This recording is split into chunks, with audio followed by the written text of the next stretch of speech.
অসমত আমি বহুত ডিফিকাল্ট সিচুৱেশ্যনত আছোঁ।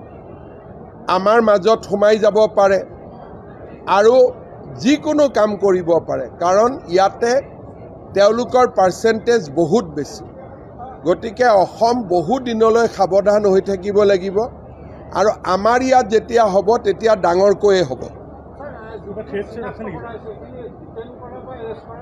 এৰেষ্ট কৰিবৰ কাৰণে মই ইনষ্ট্ৰাকশ্যন দিছোঁ যে যাক যাক এনেকুৱা ধৰণে সন্ত্ৰাসবাদীক সমৰ্থন কৰিছে তেওঁলোকক মই গ্ৰেপ্তাৰ কৰিবৰ কাৰণে নিৰ্দেশ দিছোঁ। তাৰ মাজত যদি কোনোবা নাবালক আছে বা কোনোবাই নাজানি কৰিছিলে তেনেকুৱাও থাকে মানুহ, বা কোনোবাই কাৰোবাৰ মোবাইলটো লৈ বেলেগ এজনে নিজৰ মোবাইলৰ পৰা কৰোৱাই দিয়ে। গতিকে ধৰক মোৰ মোবাইল আছে, মোৰ মোবাইলটো লৈ কোনোবাই কৰি দিলে, গতিকে আমি কোনোবাজনক ধৰিব লাগিব। সেইকাৰণে আমি নিৰ্দোষীক নধৰোঁ, দোষীক আমি ধৰিমো, শাস্তিও দিম। দিল্লী ব্লাষ্টৰ পিছত আপোনালোকে এটা কথা বুজি পাইছে যে শিক্ষিত হ'লে সন্ত্ৰাসবাদী নহ'ব তেনেকুৱা কোনো কথা নাই। এটা ধাৰণা কৰা হৈছিল ইমান দিনে, আমাৰ বিধানসভাত কোৱা হৈছিল যে এখেতসকল শিক্ষা দীক্ষাত পিছ পৰি আছে কাৰণে এখেতসকল বা এওঁলোকক বিভিন্ন কামত মানুহে ব্যৱহাৰ কৰে।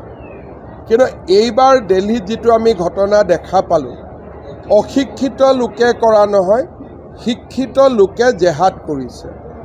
আৰু শিক্ষিত লোকে জেহাদ কৰাৰ পিছত তাক গৰিহণা দিয়াৰ পৰিৱৰ্তে অসমৰ এচাম লোকে ফেচবুকত স্মাইলি, থামছ আপ, ভাল হৈছে, বিভিন্ন ধৰণৰ মতামত দি আমাৰ ইয়াৰ পৰিৱেশটো বিভিন্ন ধৰণে অৱনতি কৰিবৰ বাবে চেষ্টা কৰিছে।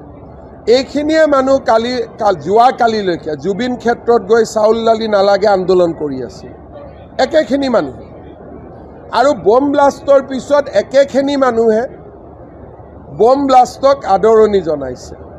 কামৰূপ জিলাত আমি 5 গৰাকীক, তামোলপুৰত 1 গৰাকীক, কাৰ্বি আলঙত 1 গৰাকীক, শোণিতপুৰত 2 গৰাকী, গোলাঘাটত 2 গৰাকী, বঙাইগাঁৱত 3 গৰাকী, গোৱালপাৰাত 2 গৰাকী, বৰপেটাত 4 গৰাকী, কাছাৰত 1 গৰাকী, নলবাৰীত 3 গৰাকী, হোজাইত 2 গৰাকী, বাক্সাত 1 গৰাকী, দৰঙত 3 গৰাকী, যোৰহাটত 1 গৰাকী, চাউথ চালমাৰাত 2 গৰাকী আৰু কামৰূপ মহানগৰত 1 গৰাকী।